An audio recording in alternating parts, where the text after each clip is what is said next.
द्वारका में जो घटित हुआ वो केवल दुर्योधन और अर्जुन ही जानते हैं। दुर्योधन को केवल आपने भ्रम दिया और शक्ति दी अर्जुन को। नारायणी सेना को चुनना दुर्योधन का चुनाव था मित्र। मैंने तो उसे केवल विकल्प दिए। अब दुर्योधन ने क्या चुना ये तो उसका निर्णय है। इसमें मैं क्या कर सकता था? आप जो कर सकते थे आपने किया माधव,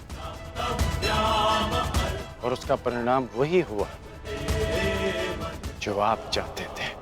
यदि आप पक्षपाती नहीं होते तो अर्जुन को देखते ही आप उससे पूछते कि वो युधिष्ठिर के स्थान पर वहां क्या कर रहा है, परंतु आपने ऐसा नहीं किया। यदि तुम दुर्योधन के चुनाव पर निराश हो तो खेल मैंने नहीं, उसके दम, उसके लालच, उसके अहंकार ने खेला है मित्र। आप भी भली भांति जानते हैं कि दुर्योधन युधिष्ठिर से कहीं अधिक सक्षम शासक है। इस समय भारत को शासक की नहीं, धर्म की आवश्यकता है, धर्मराज की आवश्यकता है मित्र। फिर भी मैंने तुम्हारे तथाकथित सक्षम शासक को विकल्प दिए मित्र, जो विकल्प चुनने में ही चूक गया। वो कैसा सक्षम शासक मित्र? और मेरे विकल्प का क्या? आपने मुझे विकल्प क्यों नहीं दिया? कौरवों और पांडवों के मध्य आपने मुझे क्यों छोड़ दिया? क्या आपकी दृष्टि में मेरा कोई महत्व नहीं केशव? मैंने तो सदैव तुम्हें विकल्प दिए मित्र। अब तुमने ही मुझे नहीं चुना तो उसके लिए तुम स्वयं उत्तरदायी। मैंने तो वर्षों पहले तुम्हारा सारथी बनना स्वीकार किया था मित्र, परंतु तुमने ही अलग मार्ग चुना। मैं तुम्हें सदा धर्म के लिए लड़ते देखना चाहता था, परंतु तुमने सदैव दुर्योधन के छल का साथ लिया। परंतु अब भी कुछ नहीं बिगड़ा। तुम्हारे लिए अब भी अवसर शेष है मित्र। तुम मनुष्य श्रेष्ठ हो, परंतु अनुचित स्थान पर उचित स्थान का चुनाव करो मित्र। ये विकल्प नहीं है माधव, और यदि आप इसी को विकल्प कहते हैं तो आप ऐसा विकल्प मुझे अनेक बार दे चुके हैं, और मैंने सदा आपसे कहा कि ऐसा संभव नहीं है। मुझे इस बात का खेद रहेगा कि आप मेरे साथ नहीं होंगे, परंतु ये खेद मैं अपने मित्र को नहीं होने दूंगा, जिस मित्र ने मुझ पर विश्वास किया। आप अपना धर्म निभाइए और मैं अपना ऋण चुकाऊंगा वासुदेव।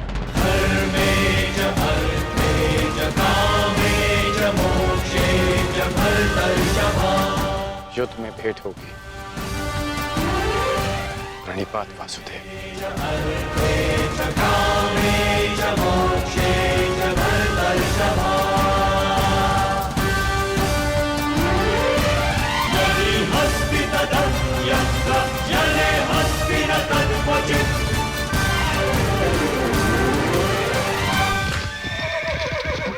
नहीं मित्र, युद्ध से पूर्व हमारी भेंट होगी और मैं तुम्हें एक और अवसर दूंगा। तुम्हें आभास कराऊंगा कि जितना सम्मान तुम्हें चाहिए उससे कहीं अधिक सम्मान के योग्य हो तुम। अगली भेंट में तुम्हारी वास्तविकता से भेंट करवाऊंगा मित्र।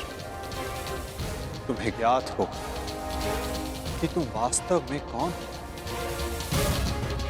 आशा है कि उस दिन तुम उचित विकल्प चुनोगे मित्र।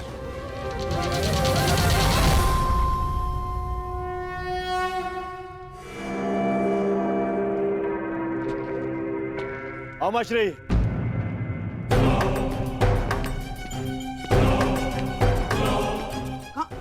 कहाँ थे तुम? मैं कब से तुम्हारी प्रतीक्षा कर रहा हूँ। बताओ क्या हुआ द्वारका में? और उस छलिया के रहते तुमने नारायणी सेना को कैसे अध्ययन किया आपने? हैं? अब बैठिए तो बैठिए। अरे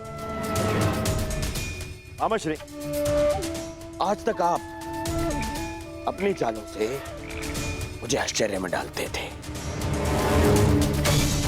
परंतु आज मैंने इतनी बड़ी वजह से आपको और सबको आश्चर्य में डाल दिया।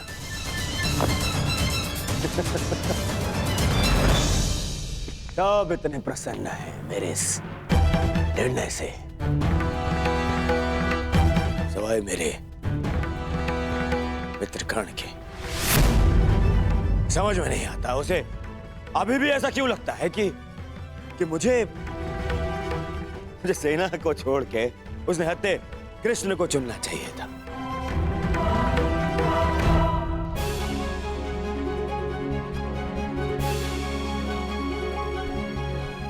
आज वासुदेव हमारे साथ है, तो इसका सारा श्रेय पांचाली को जाता है। यदि तुमने अर्जुन को ना भेजा होता तो कदाचित ये संभव ना होता। आपका मेरे प्रति इतना विश्वास मेरे लिए बहुत सम्मान की बात है आर्य, और मुझे भी पूर्ण विश्वास है कि आप हस्तिनापुर के लिए अधिक योग्य शासक सिद्ध होंगे। अरे कोई जाओ, समझाओ, बताओ उसे कि कितनी बड़ी भूल कर रहा है वो। भूल तो तुम कर रहे हो दुर्योधन।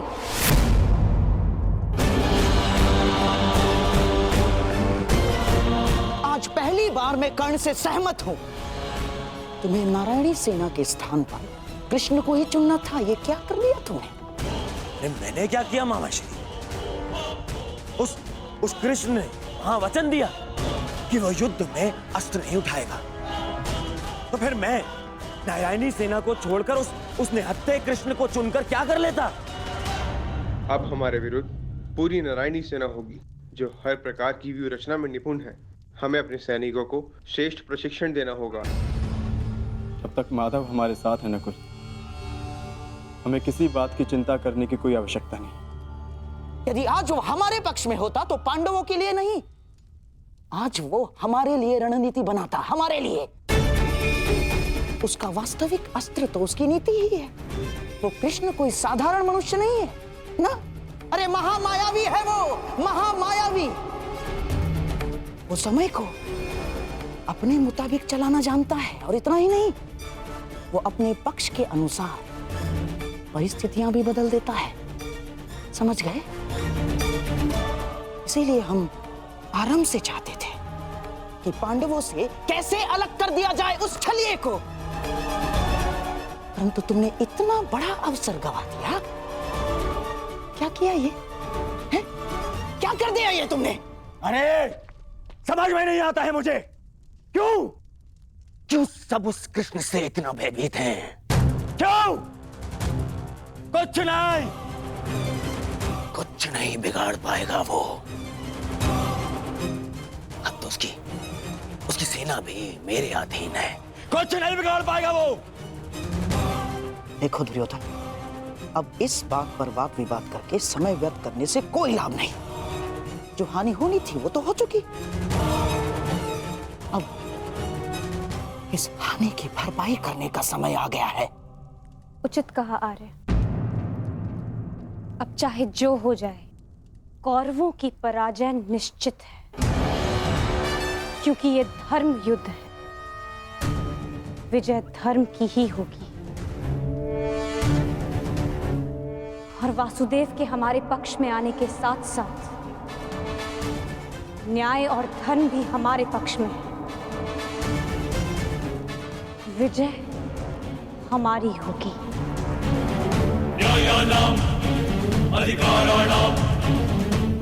ये महाभारत भारत का नवनिर्माण करेगा।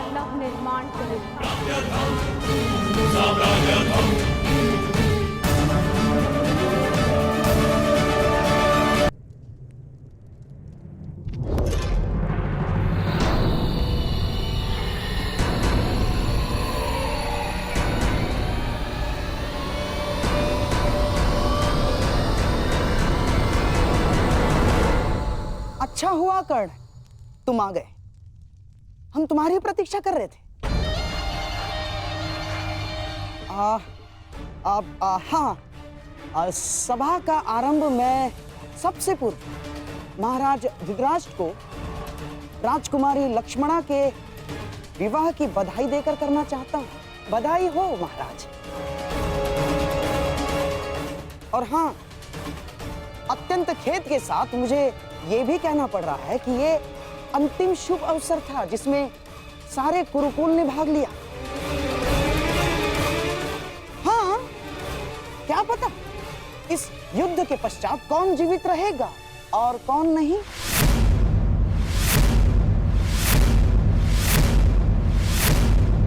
स्पष्ट रूप से कहिए गंधार राज, आपका तात्पर्य क्या है?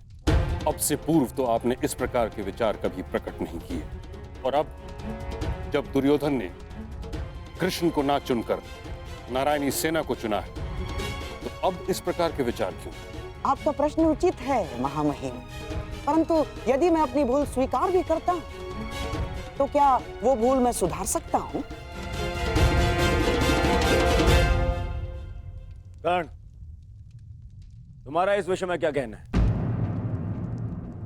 मेरा मानना है कि हमें वार्तालाप में समय व्यर्थ नहीं करना चाहिए। हमें अपनी सेना को प्रशिक्षण देकर उन्हें और शक्तिशाली बनाना होगा।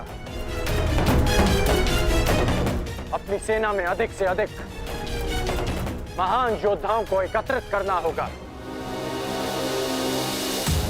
मेरा एक और मानना है कि हमें युद्ध के लिए तत्पर रहना चाहिए।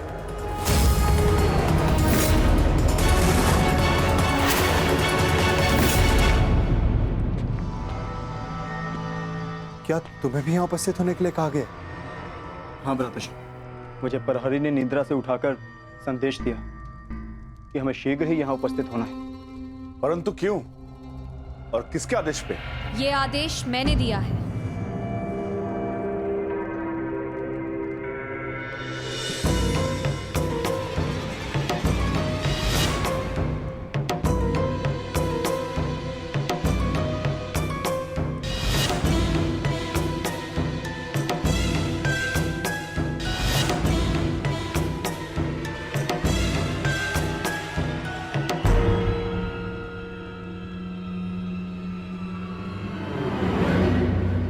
पांचाली, इतनी रात में तुम ये?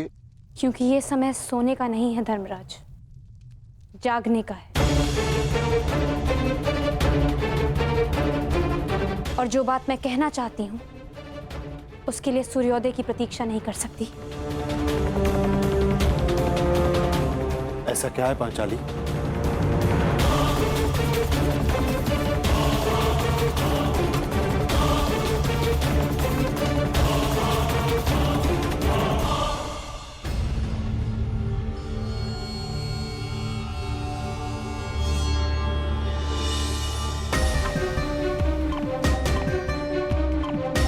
पांचाली, ये तिथि कैसी?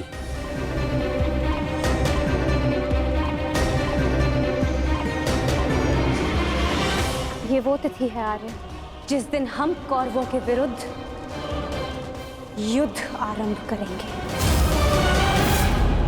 यदि ये युद्ध हुआ तो कितने योद्धा और कितने सैनिक मारे जाएंगे? महाराज, इस तथ्य से सभा में उपस्थित सभी मनुष्य अवगत हैं।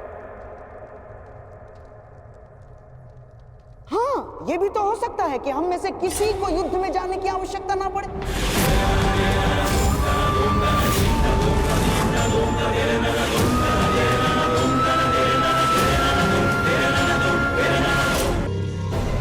महामहिम, जैसे पुराणों में मैंने पढ़ा है कि स्वयं भगवान भी अपने शत्रुओं को एक अंतिम अवसर देते हैं, तो क्या हम अपने शत्रु को अंतिम अवसर नहीं दे सकते? दे सकते हैं ना महामहिम? गांधार राज, युद्ध होना निश्चित है और होकर ही रहेगा। और इसकी उल्टी गिनती प्रारंभ हो चुकी है।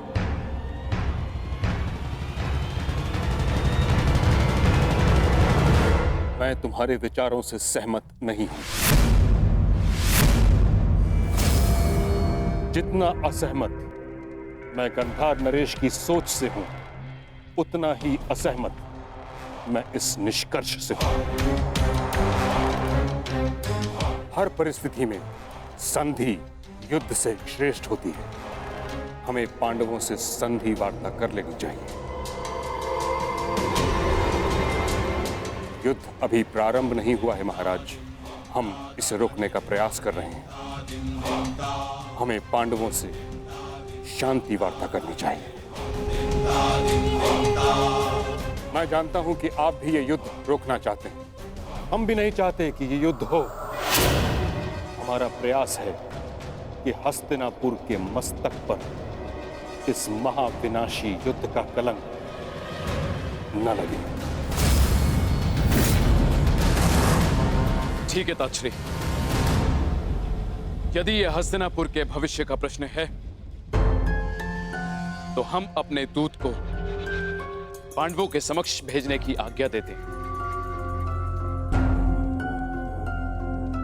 हमें उन तक संदेश देना है कि हस्तिनापुर भी इस युद्ध के विरुद्ध है। और युद्ध के अंतिम दिन मैं अपने अपमान का प्रतिशोध लूंगी।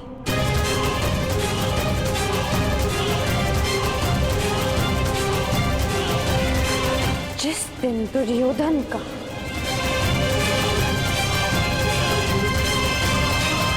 अंत होगा।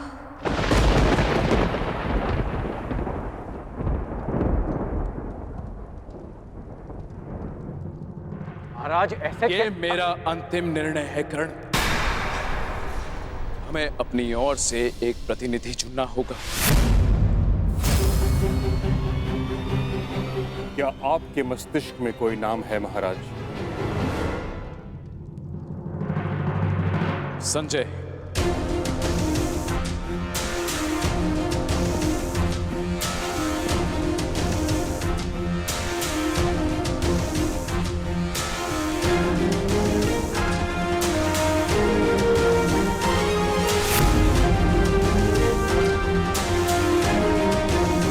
प्रणिपात महाराज।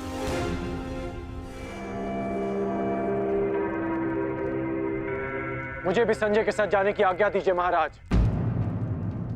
नहीं कर्ण, यह एक अत्यंत संवेदनशील प्रकरण है। हमें योद्धा नहीं, नीतिपरक मनुष्य चाहिए।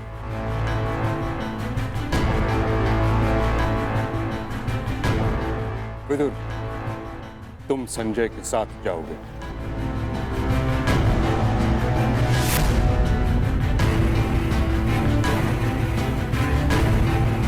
तो ठीक है, विदुर और संजय दोनों हस्तिनापुर की ओर से शांति प्रस्ताव लेकर जाएंगे। ये एक पारिवारिक प्रकरण है और हम नहीं चाहते कि परिजन ही परिजनों का रक्त बहाए। उचित है पांचाली, उचित है। अब ये युद्ध तुम्हारे बताए हुए दिन ही आरंभ होगा।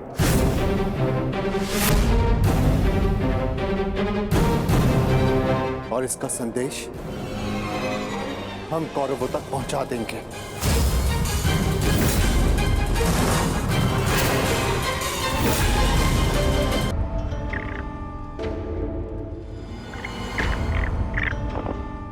अपने खेल पर ध्यान रखो दुर्योधन, नहीं तो तुम मुझे परास्त नहीं कर पाओगे।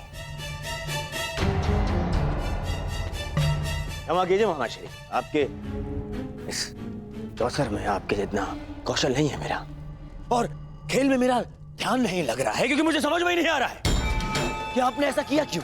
मैं पांडवों के समक्ष प्रस्ताव ले जाने के विरुद्ध था, आपने मुझे बाध्य किया। क्यों? आप पांडवों का विनाश नहीं चाहते? आप बदल गए क्या? क्यों आपने पिताश्री को शांति प्रस्ताव ले जाने के लिए मनाया? तुम्हें क्या लगता है दुर्योधन, क्या यह शांति प्रस्ताव युद्ध को रोक पाएगा? कदापि नहीं। अब यह युद्ध होकर रहेगा। इस युद्ध को कोई नहीं रोक सकता। अरे तो फिर संजय और विदुर को शांति प्रस्ताव लेकर क्यों भिजवाया आपने? क्यों ना बताइए ना। बताता हूं। समझो दुर्योधन, जिस प्रकार हम दूत भेजेंगे उसी प्रकार वहां से भी उन्हें दूत भेजना होगा ना।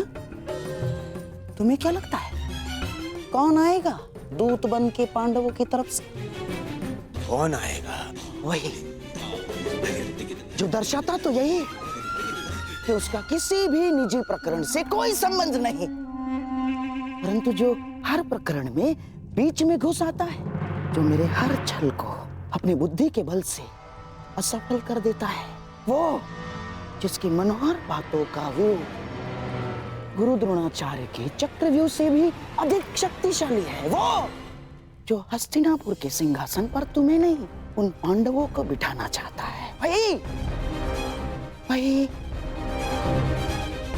वही छलिया, वही वासुदेव कृष्ण। ये तो उसमें हंसने वाली क्या बात है? उसका क्या? बताता हूं।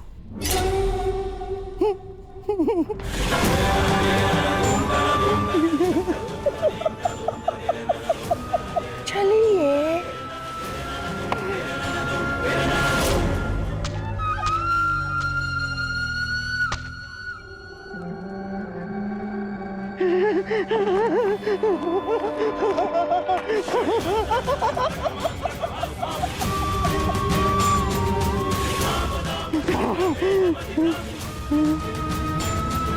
कृष्ण यहाँ आएगा तो अवश्य, परंतु यहाँ नहीं पाएगा।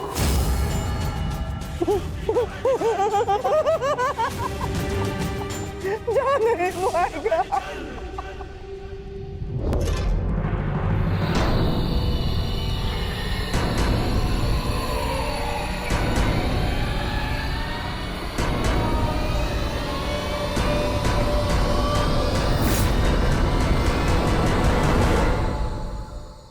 आपका क्या मत है वासुदेव? मैं इस प्रकरण में सम्मिलित ही नहीं हूं संजय महोदय, इसलिए इसका निर्णय भी युधिष्ठिर और दुर्योधन पर निर्भर करता है। परंतु मेरा यह कर्तव्य है कि मैं आप लोगों के विचारों को जानूं, क्योंकि शांति प्रस्ताव के लिए आप सबके समक्ष मुझे भेजा गया है, और मैं ये आशा करता हूं कि धर्मराज भी शांतिपूर्वक इस प्रस्ताव पर विचार करेंगे। वो तो इस पर निर्भर करता है कि आपके युवराज का क्या विचार है। मैं केवल महाराज धृतराष्ट्र का संदेश लेकर आया हूं वासुदेव। युवराज दुर्योधन के विचार मैं नहीं जानता, क्योंकि मेरे पास दिव्य दृष्टि नहीं है। किसे ज्ञात संजय महोदय, किसी दिन आपको दिव्य दृष्टि मिल जाए और आप वो देख पाए जो सबके लिए संभव ना हो।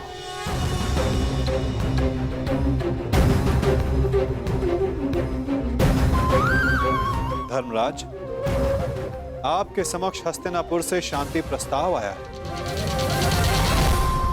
क्या विचार है आपका?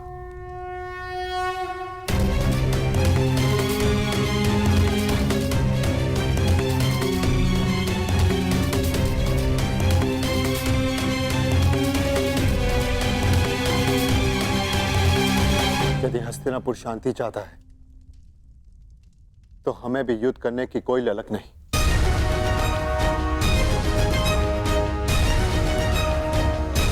जब पितामह ने पहल की तो उनके निर्णय का मैं सम्मान करूंगा, परंतु ये युद्ध केवल मेरा नहीं, मेरे अनुजों का भी है और पांचाली का भी, इसलिए उनका मत जानना भी अत्यंत आवश्यक है। हमें ज्ञात है कि अवश्य ही तुम सबके हित की सोचोगे युधिष्ठिर, इसलिए हम सबको सबसे अधिक आशा तुमसे ही है।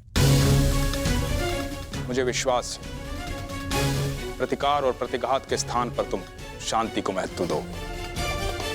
जहां तक शेष पांडवों का प्रश्न है, मुझे विश्वास है कि ये सब तुम्हारे निर्णय का सम्मान करें।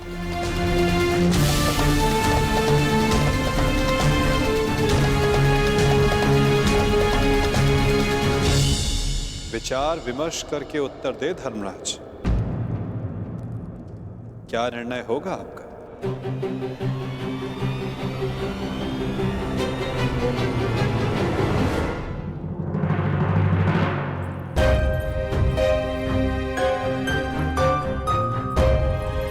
वृषसेन, अरे लक्ष्मणा, कैसी हो?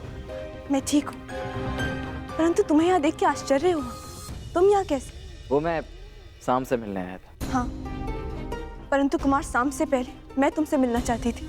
परंतु क्यों? क्योंकि अब केवल तुम ही अपने मित्र को इतनी बड़ी भूल करने से रोक सकते हो। सांब युद्ध में न केवल अपने पिता के विरुद्ध खड़े हो रहे हैं, अपितु वो स्वयं हस्तिनापुर की ओर से नारायणी सेना का नेतृत्व कर रहे हैं। परंतु अभी भी कुछ नहीं बिगड़ा है वृषसेन।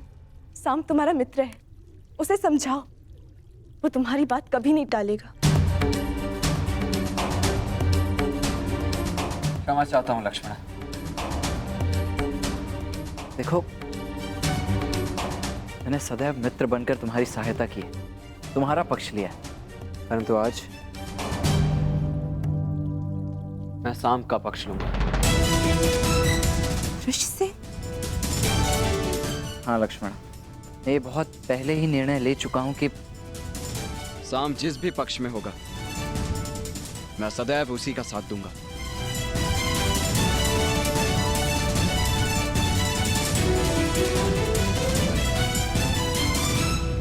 परंतु तुम्हें चिंता करने की आवश्यकता नहीं है लक्ष्मण। मेरे जीते जी सांब को कुछ नहीं होगा, विश्वास करो मेरा। पक्ष जो भी हो, हानि तो मेरे परिवार को पहुंच रही है ना वृषसेन। तुम ही बताओ मुझे, प्रभु से मैं किस पक्ष के लिए प्रार्थना करूं? दोनों ही पक्षों में मेरा ही परिवार लड़ रहा है। मैं क्या करूं वृषसेन? तुम्हारे इस प्रश्न का उत्तर मेरे पास नहीं है लक्ष्मणा। मैं तो ये भी नहीं कह सकता कि मैं तुम्हारी इस असमंजस से भरी परिस्थिति को समझ सकता हूँ। तुम इस युद्ध में भाग क्यों ले रहे हो वृषसेन? तुम्हारा तो पांडवों से कोई संबंध नहीं है, तो तुम अपने पिता के साथ इस युद्ध में क्यों भाग ले रहे हो? केवल इसीलिए लक्ष्मणा, क्योंकि सांब कौरवों के पक्ष में, और इससे अधिक मेरे लिए कुछ महत्वपूर्ण नहीं। वृषसेन, तुम्हें भान है तुम कितनी बड़ी भूल कर रहे हो। नहीं भान है तुम्हें, यदि भान होता तो इस युद्ध में भाग लेने के बजाय उसे रोकने का प्रयत्न कर रहे होते। तो मैं तुम्हारे समक्ष बहुत सी उम्मीदें लेकर आई थी वृषसेन, परंतु प्रतीत होता है कि मेरी भूल थी।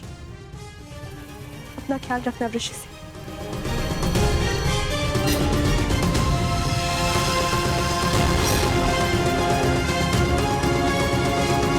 अब मैं तो क्या, कोई भी इस युद्ध को होने से रोक नहीं सकता है लक्ष्मणा।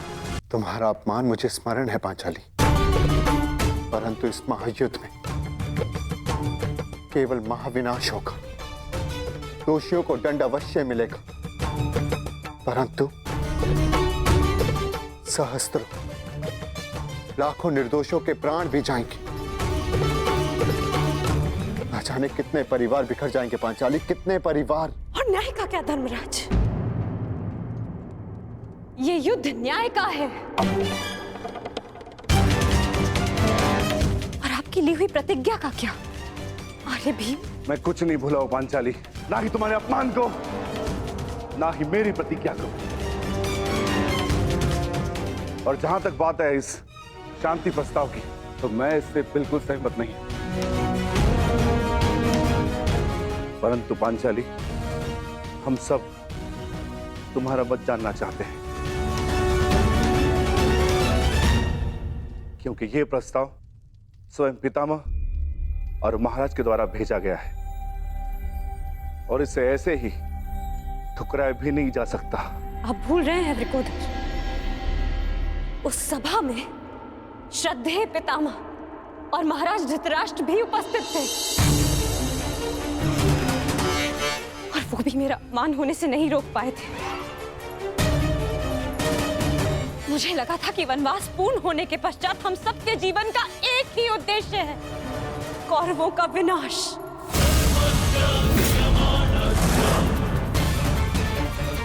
परंतु अब मुझे ऐसा प्रतीत होता है कि आप सबके लिए केवल प्रस्ताव ही महत्वपूर्ण है। एक प्रस्ताव पर आपने अपना सब कुछ खो दिया और आज एक दूसरे प्रस्ताव में आप सब कुछ भुला दिया जो हमने खोया था। क्या एक शांति प्रस्ताव कौरवों के दिए गए वर्षों पुराने घावों को भर सकता है? आप सबके दिए गए वचनों को भुला सकता है? यज्ञ सिंह, यदि तुम चाहो तो इस संधि को ठुकरा सकती हो। तुम्हें इसका पूर्ण अधिकार है, परंतु इसके पहले कोई भी निर्णय लेने से पूर्व मैं सखा वासुदेव से वार्तालाप करना चाहती हूँ।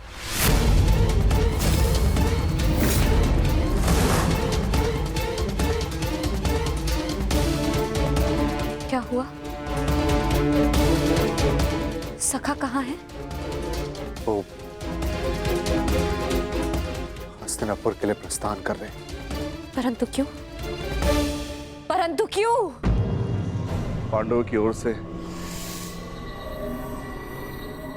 शांति दूत बनकर।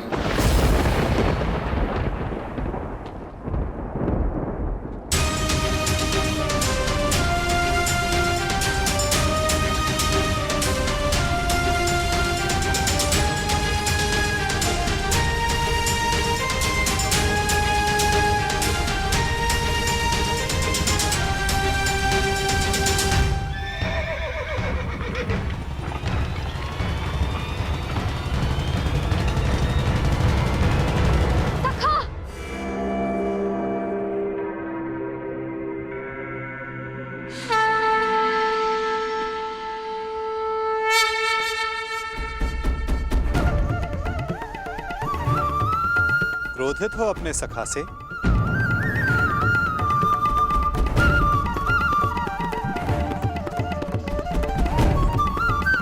क्रोधित हो अपने सखा से?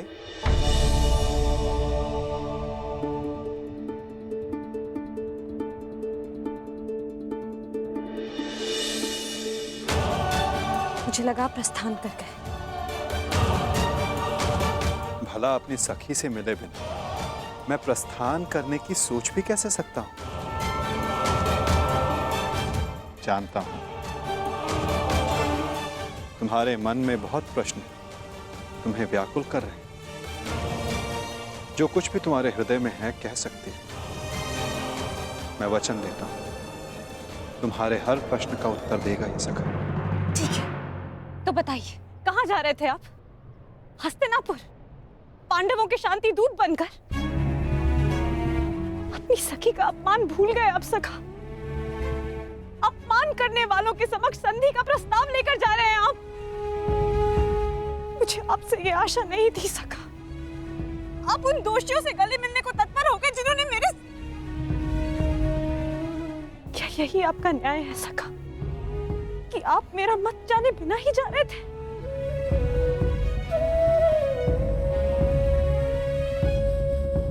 नहीं सखी, ऐसा नहीं। मैं भली भांति जानता हूं कि तुम्हारा मत क्या है और मैं तुम्हें वचन देता हूं कि तुम्हारा मत और मंतव्य दोनों ही पूर्ण होगा सखी। और इसीलिए मैं हस्तिनापुर जा रहा हूं। जो कह रहे हैं मुझे समझ नहीं आ रहा है सखा। मैं शांति दूत बनकर इसलिए जा रहा हूं सखी क्योंकि पहले संदेश हस्तिनापुर से आया है, परंतु अभी शांति प्रस्ताव स्वीकार नहीं हुआ है। मैं इसलिए जा रहा हूं ताकि कोई ये ना कह सके कि शांति प्रस्ताव होते हुए भी पांडवों ने आक्रमण किया, या फिर शांति प्रस्ताव का उत्तर नहीं दिया। मैं आपके इस उत्तर से संतुष्ट नहीं हो सका।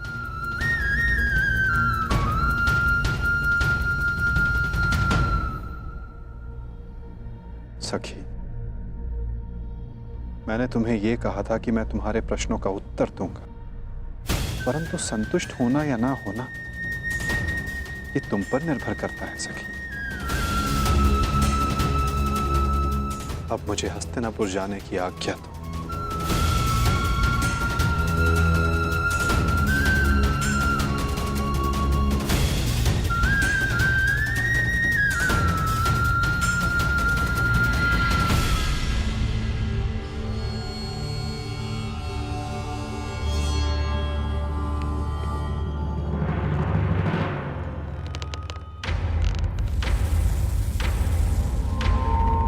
तुम कहाँ थे पुत्र? द्वारका। परंतु क्यों? मैं पहले ही बता चुका हूं कि मैं इस युद्ध में भाग ले रहा हूं और उसी पक्ष से लड़ने वाला हूं जिस पक्ष से मेरा मित्र साम लड़ने वाला है। साम युवराज दुर्योधन के पक्ष में है और इसीलिए मैं भी वही हूं। आप मौन क्यों है? समझाइए, इसे रोकिए। अपने पति को अपने आराध्य वासुदेव के विरुद्ध खड़ा देखना क्या कम था, जो अब मेरा पुत्र भी उनके विरुद्ध खड़ा होगा? नहीं, मैं तुम्हें इस युद्ध में भाग नहीं लेने दूंगी। कुछ नहीं होने दूंगी तुम्हें। आप इसे रोकिए, समझाइए।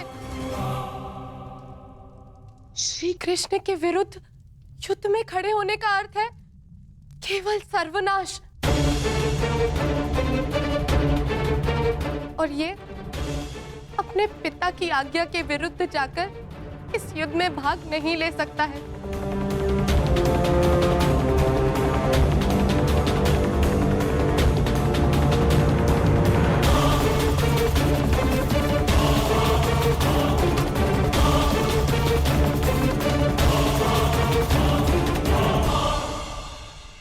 जब तुमने मुझ पर बाण छोड़ा तो तुमने मेरे सीने को लक्ष्य बनाया था, परंतु तुम्हारा लक्ष्य थोड़ा चूक गया। उसमें तुम्हारी भूल नहीं थी, उसका कारण तुम्हारा धनुष था। तुम्हारा धनुष संतुलित नहीं है।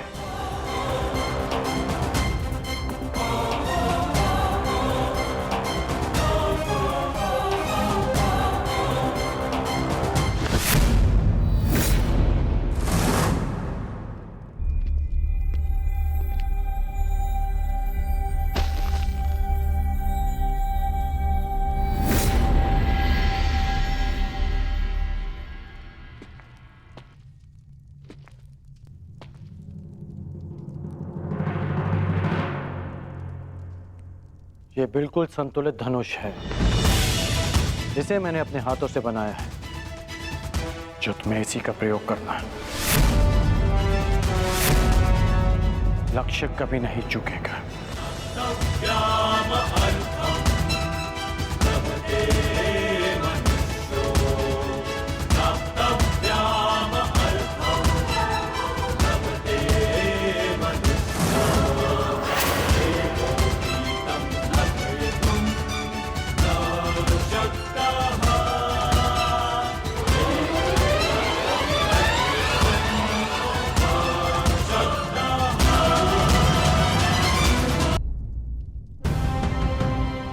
मैं हस्तिनापुर की ओर प्रस्थान कर रहा हूं। मेरे वापस लौटते ही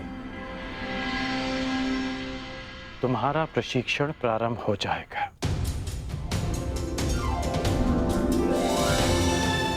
कदाचित हमारी सोच में मतभेद हो, परंतु हमारे पक्ष में कोई मतभेद नहीं। सुना है कि वासुदेव शांति दूत बनकर हस्तिनापुर आ रहे हैं,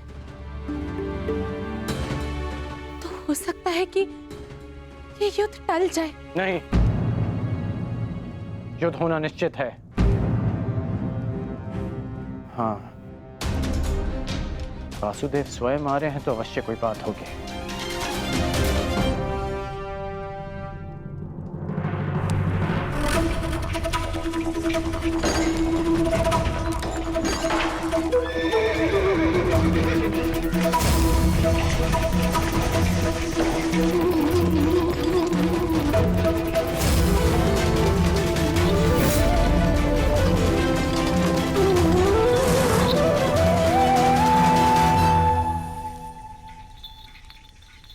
देख रहे हो दुर्योधन, ये कोई साधारण धातु नहीं है, बहुत विशेष धातु है ये, जिसका आविष्कार असुरों ने किया था देवों को बांधने के लिए। इससे सक्षम और कठोर कुछ हो ही नहीं सकता उस छलिए को बांधने के लिए। अब उसके आते इसी से उसे बंदी बना लेंगे।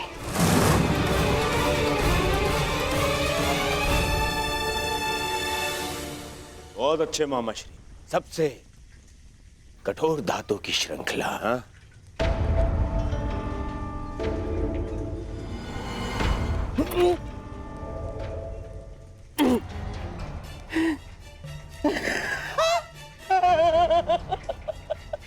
देखो, मैंने कहा था ना तुमसे। परंतु मैं ये देखना चाहता हूं कि ये कितनी कठोर है। तो कर लो प्रयास। दासों, मामा श्री को इसमें बांध दो। ये क्या कह रहे हो तुम?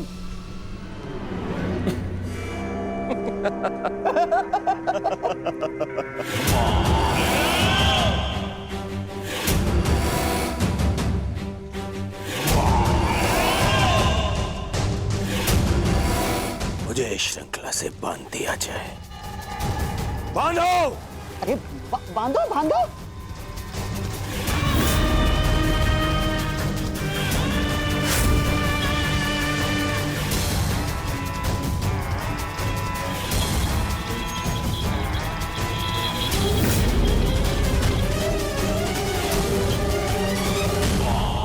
अब देखते हैं ये श्रृंखला कितनी सक्षम है।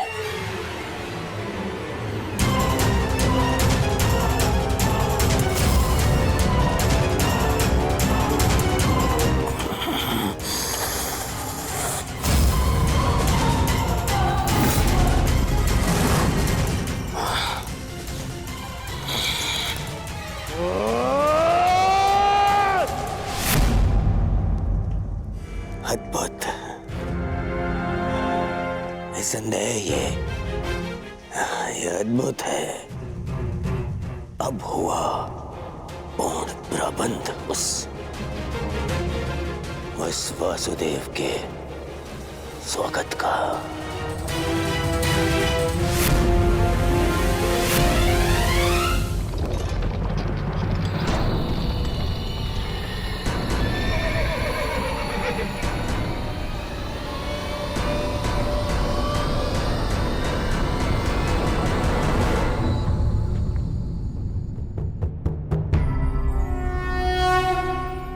देख रहे हो दुर्योधन, ये वही छलिया कृष्ण है जो अपने चाल में, अपने छल में सबको फंसाता रहता है। ग्लानिर्भवति भारत। आज ये स्वयं मेरे रचाए चक्रव्यूह में फंसने आ गया।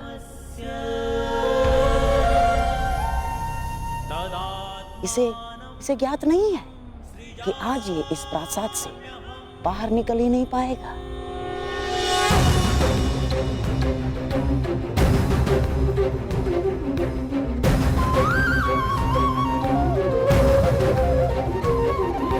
यदा यदा धर्मस्य ग्लानिर्भवति भारत अभ्युत्थानम् धर्मस्य सृजाम्यहम्।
नमस्कृत्य नरं चैव नरोत्तमं देवीं सरस्वतीं व्यासं ततो जयमुदीरयेत्।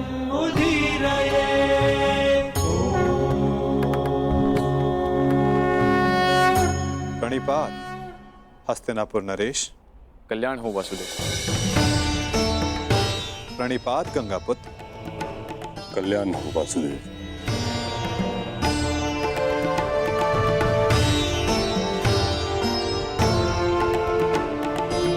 प्रणिपात समधि श्री। स्वास्थ्य। प्रणिपात गांधार नरेश। प्रणिपात मुरली मनोहर, आपका स्वागत है हस्तिनापुर में। प्रणिपात वासुदेव, मैं समस्त हस्तिनापुर की ओर से आपका आभारी हूं कि आपने शांति प्रस्ताव को एक अवसर दिया और हस्तिनापुर आए। अवसर तो धर्मराज ने दिया है महात्मा विदुर, अपने बड़ों के प्रस्ताव को आदर देकर।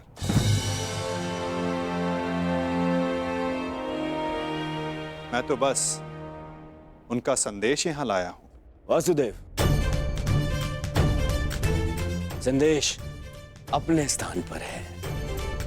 मुझे तो आपको हस्तिनापुर में देखकर ही प्रसन्नता हो रही है। मुझे ज्ञात है युवराज, और आशा भी, कि आपने मेरे स्वागत की सारी तैयारियां पूर्ण कर ली होगी।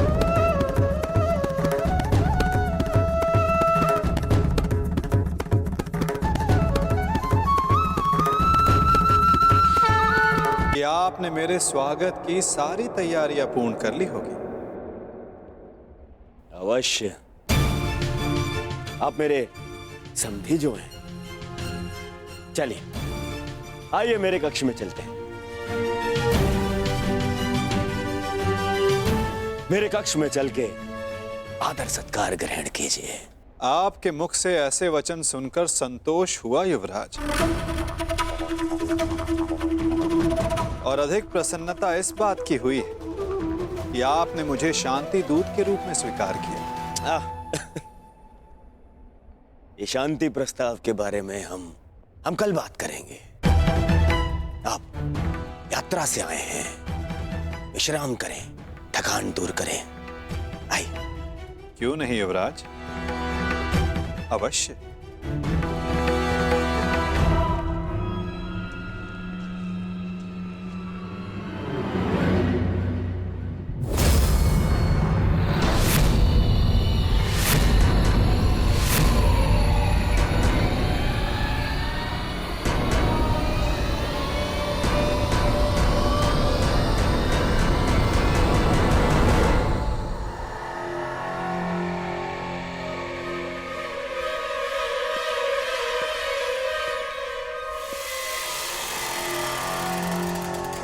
क्या हुआ वासुदेव, आप ठहर क्यों गए? मैं आपके सत्कार भाव का सम्मान करता हूं युवराज, परंतु मैं शांति दूत हूं, शरणागत नहीं।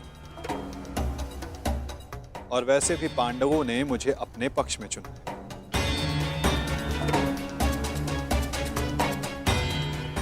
और नीति अनुसार एक दूत आतिथ्य तब तक ग्रहण नहीं कर सकता जब तक उसका कार्य पूर्ण ना हो जाए। इसलिए क्षमा कीजिएगा मुझे, मैं आपका सत्कार ग्रहण नहीं कर सकता।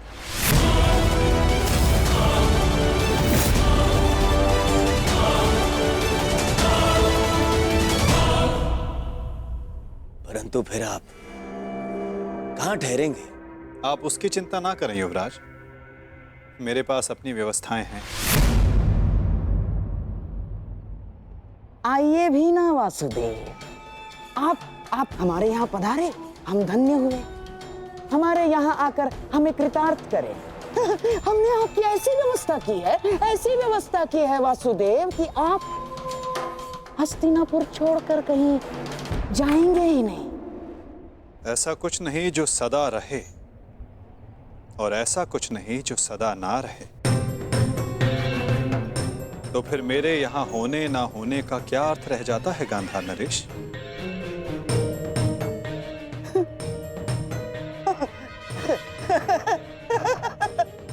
वासुदेव, आपके कहने का तात्पर्य कुछ पकड़ में नहीं आया। यदि सागर में अपना हाथ डालोगे तो ऐसा अनुभव होगा कि संपूर्ण सागर तुम्हारा है गांधार राज। और यदि उसी सागर को मुट्ठी में बंद करने का प्रयास करोगे तो कुछ नहीं पाओगे। हाँ, यह अवश्य हो सकता है कि उसमें डूब जाए। प्रणिपात।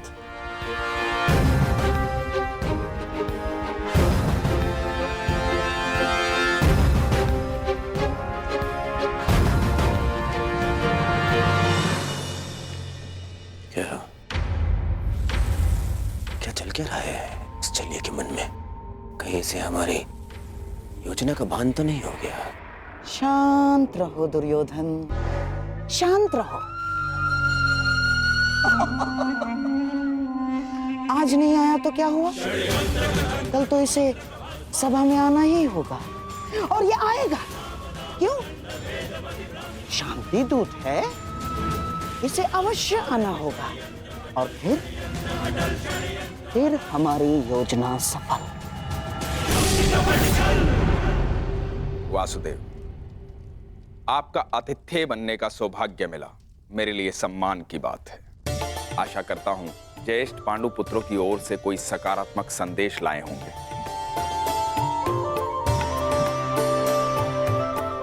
संदेश तो मैं लाया हूं महात्मा विदुर, परंतु वो संदेश मैं कल सभा में सबके समक्ष रखूंगा। प्रणिपात माधव, मेरा सौभाग्य है कि आज मेरे आराध्य मेरे घर पधारे हैं। सेवक, प्रभु के लिए भोजन लेकर आओ।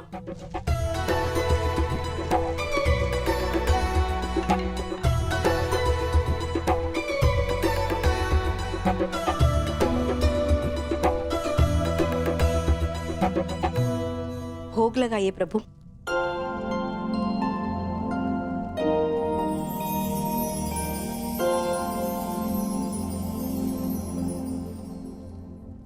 मेरा प्रिय मिष्ठान नहीं दिखाई दे रहा।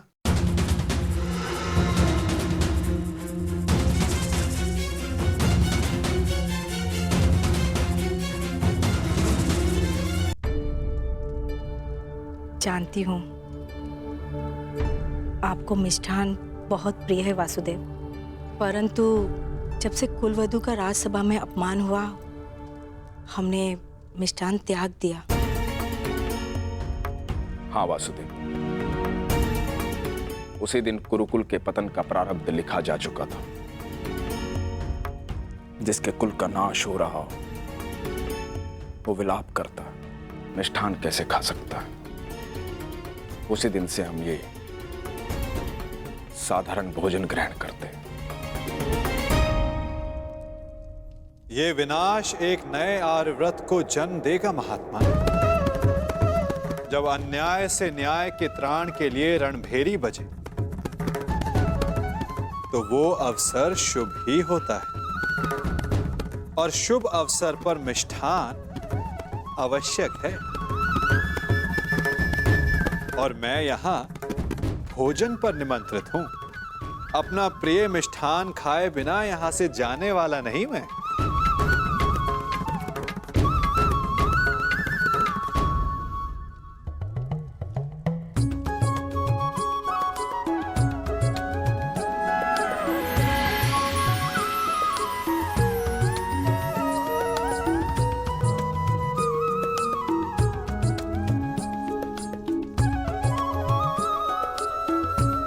आइए, मिष्ठान ग्रहण कीजिए। वाह काकाश्री वाह!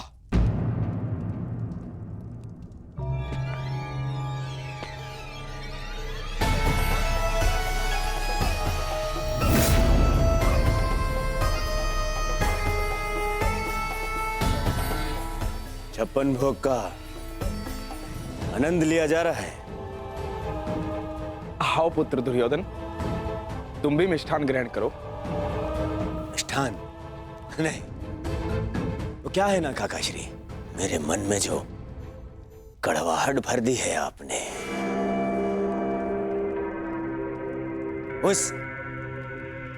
इस मिष्ठान की मिठास से मिट नहीं सकती है।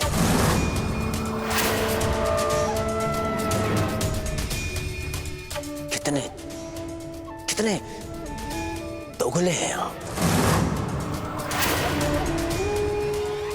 मन में कुछ और रखते हैं और वाणी में कुछ और। तुम क्या कह रहे हो? मैं समझ नहीं पा रहा हूं।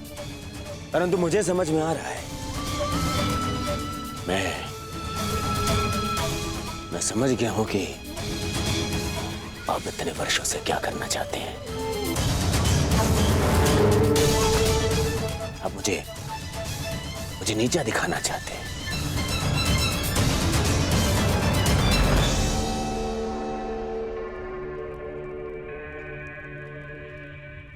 वासुदेव हस्तिनापुर आए।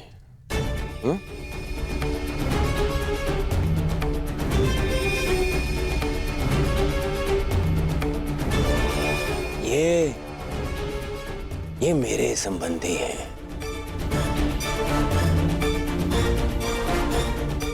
और इन्होंने अपनी सेना की शक्ति भी मुझे दी है। तो दोनों ही नाते से इनका सम्मान सत्कार करने का अधिकार पहले मेरा है। परंतु आपने क्या किया? आप उन्हें यहां ले आए ताकि आप अपने स्वार्थ और षड्यंत्र को पूर्ण कर सके। परंतु वासुदेव को निमंत्रित करने में मेरा क्या स्वार्थ है दुर्योधन? अरे स्वार्थ है काका श्री।